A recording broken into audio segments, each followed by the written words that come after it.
ایک واقعہ ہے جسے بہت بڑی شخصیت مشہد کے بہت بڑے عالم آغا نخودکی رحمۃ اللہ علیہ انہوں نے اس واقعے کو بیان کیا، اور وہ بھی ایک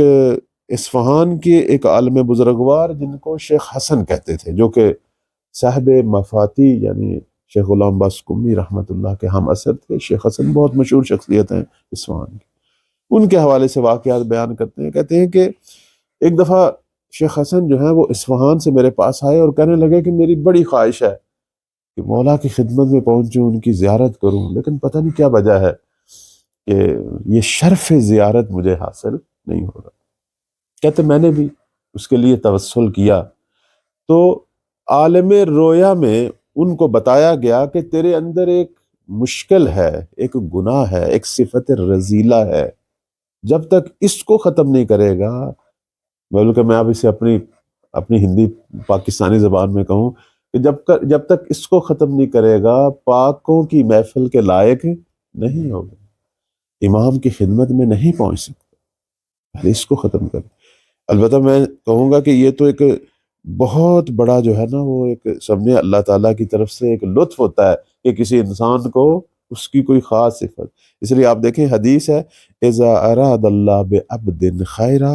عاتبہ فی منامہ، اللہ جب اپنے بندے کے حق میں لطف کرتا ہے، خواب میں اس کو تنبیہ کرتا ہے، اسے خبردار کرتا ہے کہ اپنا یہ عمل بہت بڑا لطف ہے، اور خاص لوگوں کو یہ لطف نصیب ہوتا ہے۔ ان کو وہ لطف حاصل ہوا اور انہوں نے کام کیا، اپنی اس صفت رذیلہ پر اسے ختم کیا۔ اس کے بعد کہتے ہیں کہ میں نے ایک روایت پڑھی امام محمد باقر علیہ السلام سے، اللہم صلی علی محمد و علی محمد۔ روایت یہ تھی کہ جو شخص شب جمعہ سورہ اسراء کی تلاوت کرتا ہے وہ حتماً مہدی کی زیارت کرے گا، یہ پانچویں مولا کی،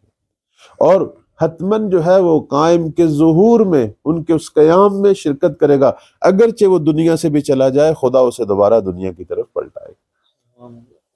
شیخ حسن کہتے ہیں میں نے یہ روایت پڑھی اور میں نے شب جمعہ جو ہے وہ سورہ اسراء کی تلاوت کرنی شروع کر دی، اور اسی طرح وہ صورتیں جو مسبحات ہیں، جو سبحہ یسبح سے شروع ہوتی ہیں، ان کی بھی کثرت سے اس نیت سے تلاوت شروع کی کہ مجھے شرف زیارت نصیب ہو۔ اور کہتے پھر میں مشہد گیا اور میں نے بالآخر وہ ملاقات کا جو ہے وہ ٹائم پا لیا، اور میں نے مولا کی زری میں بالا سر والے مقام پہ اپنے آقا اور اپنے امام کو جو ہے وہ درک کیا اور ان کی زیارت میں پہنچا۔ اپنی کوئی بات کرنا چاہتا تھا تو انہوں نے کہا جو تم مجھے بتانا چاہتے ہو وہ یہاں نہیں، کربلا آؤ، کیونکہ اس نے ایک سوال کرنا تھا کہ مولا مجھے کوئی طریقہ بتائے کہ ہمیشہ آپ کی خدمت میں پہنچوں۔ فرمایا اس سوال کا جواب اگر لینا ہے تو کربلا آؤ، میں کربلا کی طرف جا رہا ہوں۔ اب مجھے نہیں معلوم کہ یہ کس طرح کربلا پہنچے، سفر کے ذریعے پہنچے یا تھیل عرض ہیں، چونکہ صاحب کرامات تھے، اور انہوں نے بھی نہیں لکھا۔ انہوں نے لکھا کہ میں بعد میں جب کربلا پہنچا اور وہاں مولا کی خدمت میں جب حاضر ہوا تو امام نے فرمایا کہ اگر ہم سے دائمی ارتباط رکھنا چاہتے ہو سورہ حشر کی جو آخری آیات ہیں ان کو کثرت سے پڑھا کرو، کثرت سے تلاوت کیا کرو، اور دعائے عہد کی تلاوت کیا کرو۔ اب یہ بزرگان کے جو ہے مکاشفات ہیں، تجربات ہیں۔ لوگ پوچھتے ہیں جی معرفت کیسے حاصل ہو، یہ وہ چیزیں جو ائمہ نے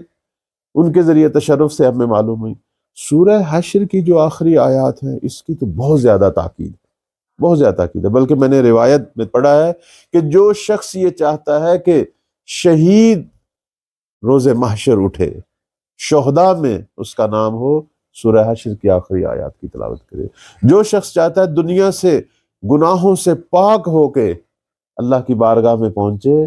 سورہ حشر کی آخری آیات پڑھے۔ 17 صفات ہیں اس میں اللہ تعالیٰ کی، ان کی تلاوت کا بہت بڑا ثواب ہے۔ اور یقیناً جو ہے ہم جیسے طالب علموں نے اس کو ایسے تو نہیں پڑھنا جیسے عوام الناس پڑھتے ہیں، تأمل کے ساتھ پڑھنا ہے، ترجمے سے، غور و فکر سے۔ تو امام نے تاکید فرمائی، فرماتے ہیں کہ شیخ حسن اگر ہم سے چاہتے ہو دائمی ارتباط، سورہ حشر کی آخری آیات کو کثرت سے پڑھا کرو اور دعائے عہد پڑھا کرو،